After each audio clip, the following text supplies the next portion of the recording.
Hello, പുതിയൊരു വീഡിയോയിലേക്ക് എല്ലാവർക്കും ഒരിക്കൽ കൂടി സ്വാഗതം. ഇന്ന് ഒരു ഉള്ളി പക്കോടയാണ് ഉണ്ടാക്കാൻ പോണത്. നല്ല മുരുമുരാന്ന് ക്രിസ്പി ആയിട്ടുള്ള അടിപൊളി ഒരു ഉള്ളി പക്കോടയാണ് ഉണ്ടാക്കാൻ പോണത്. അപ്പോൾ വീഡിയോ ഫുള്ളായി കാണുക, സ്കിപ്പ് ചെയ്യാതെ കാണുക.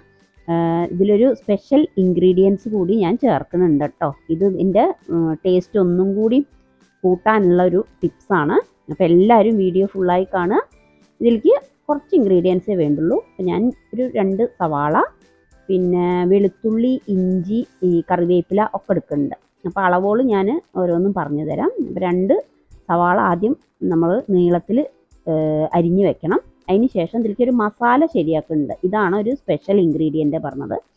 ഒരു 5-8 വെളുത്തുള്ളി, ചെറിയൊരു കഷ്ണം ഇഞ്ചി, പിന്നെ ഒരു 1/2 ടീസ്പൂണ് ജീരകം, നമ്മുടെ ചെറിയ ജീരകം, പെരുംജീരകമല്ല, ചെറിയ ജീരകവും, പിന്നെ ഒരു ഇങ്ങനെ എടുക്കണ രീതിയിൽ ഒരു പിടി മല്ലി, മുഴുവൻ മല്ലിയാണ് കേട്ടോ, മല്ലി ഇലയല്ല. അതൊന്ന് ആദ്യം ഒന്ന് പൊടിച്ച പോലെ അതിന് ശേഷം വെള്ളം ചേർത്തിട്ട് ഒന്ന് തരിതരപ്പായിട്ട് അരച്ചെടുക്കുക. അതവിടെ ഇരിക്കട്ടെ. അപ്പോഴേക്ക് നമ്മൾ ഉള്ളി ഓൾറെഡി അരിഞ്ഞു വെച്ചിട്ടുണ്ടല്ലോ, അതിലേക്ക് ഞാൻ കുറച്ച് കറിവേപ്പില ഒന്ന് കൈ കൊണ്ട് തന്നെ പൊട്ടിച്ചിടുന്നുണ്ട്. അപ്പോൾ അതിൻ്റെ ഫ്ലേവർ ഒന്നും കൂടി ഇറങ്ങി വരുമല്ലോ, അതുകൊണ്ട്.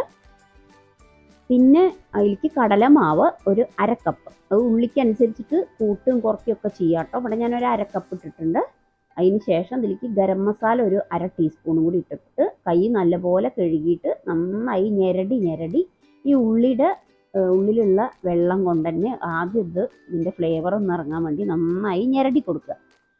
ഗ്ലൗസ് ഇട്ടിട്ട് വേണ്ടവർക്ക് അങ്ങനെയും ചെയ്യാം കേട്ടോ. പക്ഷെ കൈ കൊണ്ട് ചെയ്യുമ്പോഴാണ് നമ്മുടെ വീട്ടിലുള്ളവർക്കൊക്കെ നമ്മൾ ഉണ്ടാക്കി കൊടുക്കുമ്പോൾ കൈ കൊണ്ട് ചെയ്യുമ്പോൾ അതിൻ്റെ ഒരു പ്രത്യേക ടേസ്റ്റാണ്. നമ്മൾ നന്നായി കൈ കൊണ്ട് ഞെരടാനും പറ്റും. അതിലേക്ക് പിന്നെ ഞാനൊരു 1.5 ടീസ്പൂണ് മുളക് പൊടി, എരിവുള്ള മുളക് പൊടി തന്നെയാണ്, കാശ്മീരി അല്ല. നമ്മൾ വേറെ പച്ചമുളകൊന്നും ഞാൻ ചേർക്കുന്നില്ല കേട്ടോ. എന്താ വെച്ചാൽ പച്ചമുളക് ഇടയിൽ വരുമ്പോഴൊക്കെ അത് ബുദ്ധിമുട്ടാണ് കടിക്കാൻ, നല്ല എരിവും ഉണ്ടാവും. പിന്നെ മഞ്ഞൾപ്പൊടി ഒരു 1/4 ടീസ്പൂൺ ഇട്ടതിന് ശേഷം നമ്മൾ ഓൾറെഡി അരച്ച് വെച്ചിട്ടുണ്ടല്ലോ ഒരു മസാല, അതും കൂടി ഇടുക. അതിലേക്ക് വേണ്ടുന്ന ഉപ്പും കൂടി ചേർത്തിട്ട്, ഉപ്പ് ഞാൻ ലാസ്റ്റാണ് ഇടുന്നത്. ആദ്യം തന്നെ ഉള്ളിയിലിട്ട് കഴിഞ്ഞാൽ നല്ല വെള്ളം ഇറങ്ങും. അപ്പോൾ ഈ മസാലയുടെ വെള്ളവും കൂടി ചേർത്തിട്ട്, പിന്നെ ഈ വെള്ളം ഒന്നും ഒട്ടും ചേർക്കേണ്ട ആവശ്യമില്ല. കൈകൊണ്ട് ഉള്ളിയുടെ വെള്ളവും ഉള്ളിയുടെ ഞെരടിയുള്ള ആ ഒരു വെറ്റ്നസ് ഉണ്ടാവുമല്ലോ, അതും പിന്നെ മസാല അരച്ചപ്പോൾ കുറച്ച് വെള്ളം ചേർത്തുമല്ലോ, ആ വെള്ളവും കൂടി ചേർത്തിട്ട് നന്നായി ഞെരടി നമുക്കിങ്ങനെ പിടിച്ച് കഴിഞ്ഞാൽ ഒന്നിങ്ങനെ ഉരുട്ടിയ വരണ ഒരു രീതിയിൽ.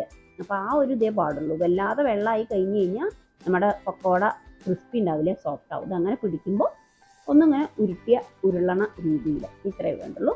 അപ്പോൾ അത് അവിടെ നമ്മൾ കുഴച്ച് റെഡിയാക്കി വെച്ചു. ഈ ഒരു കൺസിസ്റ്റൻസിയാണ് വേണ്ടത്, വെള്ളം പോലെ വരുന്നത് കേട്ടോ. അപ്പോൾ ഇത് നല്ല ക്രിസ്പി ആവും കേട്ടോ. ഇതേ മെത്തേഡിൽ ചെയ്താൽ മതി. അരിപ്പൊടി അല്ലെങ്കിൽ കോൺഫ്ലവർ, മൈദ ഒന്നും ചേർക്കേണ്ട ആവശ്യമില്ല. നല്ല ക്രിസ്പി അടിപൊളി പക്കോട ഉണ്ടാക്കാം നമുക്ക്. അപ്പോൾ എണ്ണ അടുപ്പത്ത് വെച്ചിട്ട് നമ്മളിതാ ഗ്യാസൊക്കെ കത്തിച്ചു.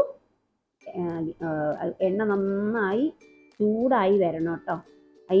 ചൂടായതിന് ശേഷം നമ്മൾ ഹീറ്റ് മീഡിയത്തിലാക്കിയിട്ട് വേണം ഇടാൻ.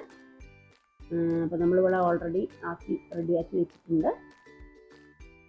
അത് നമ്മൾ എണ്ണ നന്നായി ചൂടായതിന് ശേഷം തീ കമ്മിയാക്കുക. അല്ലെങ്കിൽ പുറത്ത് നല്ല കരിയും ചെയ്യും, ഉള്ളിൽ നന്നായി ആയി കിട്ടില്ല, സോഫ്റ്റ് പോകും. എന്നിട്ട് തീ കമ്മിയാക്കിയിട്ട് ഓരോ ചെറിയ ഉണ്ടകളാക്കിയിട്ട് ഇട്ടിട്ട് സാധാരണ പക്കോട പോലെ തന്നെ പിന്നെ ഇടയ്ക്കിടയ്ക്ക് ഇളക്കിയിട്ടും ഇതായിട്ടും ഒന്ന് ബ്രൗൺ കളറാക്കിയിട്ട് എടുക്കണ വരെ ഇളക്കിക്കൊണ്ടിരിക്കുക. പിന്നെ ഞാൻ ഇതിൽ പറയണം, നമ്മൾ വടയൊക്കെ ഉണ്ടാക്കുമ്പോൾ ഒരു ടിപ്സ് എന്താണെന്ന് വെച്ച് കഴിഞ്ഞാൽ, നമ്മളെപ്പോഴും ഇപ്പോൾ നമ്മൾ മീഡിയത്തിലാക്കിയില്ലേ, തീ കമ്മിയാക്കിയില്ലേ, അതിന് ശേഷം ഇത് എടുക്കണ സമയത്ത് നമ്മൾ തീ കൂട്ടി വെക്കണം. അതായത് പക്കോട ആയതിന് ശേഷം എടുക്കില്ലേ, നമ്മൾ എടുക്കണ സമയത്ത് തീ കൂട്ടി വെക്കണം. അങ്ങനെ ചെയ്തു കഴിഞ്ഞാൽ നമ്മളുടെ പക്കോട ആയാലും വട ആയാലും ഏത് സാധനം ആയാലും ശരി, ഫ്രൈ ഐറ്റംസ് എന്തായാലും ശരി, എണ്ണ കുടിക്കില്ല, നല്ല ക്രിസ്പി ആയിട്ട് വരും ചെയ്യും. പിന്നെ ഞാൻ ഇതിൽ പിന്നെ ഒരു ടിപ്സ് പറയണത്, നമ്മളിത് എടുത്തിട്ട് കോരിയിടുമ്പോൾ ചിലവരുണ്ട് എണ്ണ കുടിക്കണ ഐറ്റംസ് നേരിട്ടിട്ട് ടിഷ്യൂ പേപ്പറിലേക്ക് ഇടും. അത് ചെയ്യണത് ഒരു അത്ര നല്ലൊരു മെത്തേഡല്ല. എന്താ അറിയോ, ടിഷ്യൂ പേപ്പറിൽ ഇട്ട് കഴിഞ്ഞാൽ നമ്മളുടെ ഫ്രൈ ഐറ്റംസ് സോഫ്റ്റ് ആവാനാണ് ചാൻസ്. അപ്പം ഞാനിവിടെ എന്താ ചെയ്യുക വെച്ചാൽ അടിയിലൊരു പാത്രം വെച്ചിട്ട് അതിലേക്കൊരു നെറ്റ് പോലുള്ള നമ്മളുടെ എണ്ണ താത്തിക്ക് ഇറങ്ങി പോകാനുള്ള ഒരു നെറ്റ് പോലുള്ള ഒരു ഇത് വെച്ചാൽ മതി, ഒരു അരിപ്പ അങ്ങനെയുള്ളതിലേക്ക് ഇട്ട് കഴിഞ്ഞാൽ നമ്മളുടെ പൊക്കവട നല്ല ക്രിസ്പി ആവും ചെയ്യും. പ്ലസ് എണ്ണ വല്ലതും അതിലുണ്ടെങ്കിൽ താത്തയ്ക്ക് ആ പാത്രത്തിലേക്ക് വീഴുകയും ചെയ്യും. നേരെ മറിച്ചിട്ട് ടിഷ്യൂ പേപ്പറിലേക്ക് എണ്ണ കുടിച്ചിട്ട് ഉള്ള ആ മെത്തേഡ് യൂസ് ചെയ്താൽ എന്താണ് പ്രശ്നം എന്ന് വെച്ച് കഴിഞ്ഞാൽ, ടിഷ്യൂ പേപ്പറിലേക്ക് നമ്മുടെ പൊക്കവട ഇട്ട് കഴിഞ്ഞാൽ നമ്മൾ കഴിക്കേണ്ട നേരമാകുമ്പോഴേക്കും അത് സോഫ്റ്റ് ആയിട്ടുണ്ടാവും. അപ്പോൾ അതിനെക്കാട്ടിലും നല്ലത് ഇങ്ങനെ ഒന്ന് ചെയ്ത് നോക്കി വെക്കും. നമ്മൾ പരിപ്പ് വട ചെയ്യാലും ഉഴുന്നുവട എന്തായാലും ശരി, ഇങ്ങനെ ഒന്ന് ചെയ്ത് നോക്കി വെക്കും, നല്ല ക്രിസ്പി ആയിട്ട് വരും.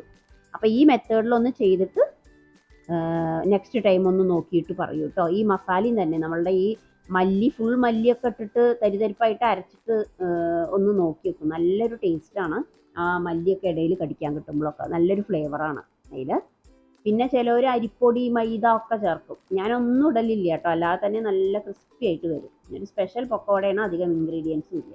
ഇതൊക്കെ നമ്മുടെ വീട്ടിൽ എപ്പോഴും ഉണ്ടാവുന്ന ഐറ്റംസ് ആണ്. ഇനി അത് വെച്ചിട്ട് പെട്ടെന്ന് ഗസ്റ്റൊക്കെ വരികയാണെന്ന് വെച്ചാൽ നമുക്ക് ഉണ്ടാക്കാം. പിന്നിപ്പോൾ മഴയൊക്കെ കാത്തിരിക്കുകയല്ലേ, മഴയൊന്നും എവിടെ ഇല്ല. അപ്പോൾ മഴ വരുമ്പോഴേക്കൊക്കെ നമ്മൾ പൊക്കവട ഉണ്ടാക്കേണ്ട ഇൻഗ്രീഡിയൻസും അല്ലെങ്കിൽ പൊക്കവട ഉണ്ടാക്കണ മെത്തേഡൊക്കെ ഒന്ന് പഠിച്ചു വെച്ച് കഴിഞ്ഞാൽ നല്ല മഴയും കാറ്റൊക്കെ വരുമ്പോൾ നമുക്ക് നല്ല കട്ടൻ ചായയും അല്ലെങ്കിൽ കട്ടൻ കാപ്പിയും നല്ല പൊക്കവടയൊക്കെ കഴിക്കാൻ റെഡിയായി ഇരിക്കാമല്ലോ അല്ലേ. അപ്പോൾ എല്ലാവരും ഒന്ന് ട്രൈ ചെയ്തിട്ടൊക്കെ അഭിപ്രായം പറയൂ കേട്ടോ. സബ്സ്ക്രൈബ് ചെയ്യാത്തവരുണ്ടെങ്കിൽ സബ്സ്ക്രൈബ് ചെയ്യുക. നിങ്ങളടുത്തുള്ള ആ ബെല്ലൈക്കണും കൂടി അമർത്തി കഴിഞ്ഞ് കഴിഞ്ഞാൽ നിങ്ങൾക്ക് ഞാൻ ഇടുന്ന വീഡിയോസിൻ്റെയൊക്കെ നോട്ടിഫിക്കേഷൻ വരും. എല്ലാവരും ലൈക്ക് ചെയ്യുക, ഷെയർ ചെയ്യുക, സബ്സ്ക്രൈബൊക്കെ ചെയ്യുക കേട്ടോ. അതായത് നിങ്ങൾക്ക് മനസ്സിലാവാൻ വേണ്ടിയിട്ട് ഞാൻ ഈ ഇതിലിട്ടിട്ട് ഇതിൻ്റെ സൗണ്ടും കൂടിയും കേൾപ്പിച്ച് തരുന്നുണ്ട് കേട്ടോ, എത്രണ്ട് ക്രിസ്പി ആണെന്ന് അറിയാൻ വേണ്ടിയിട്ടാണേ.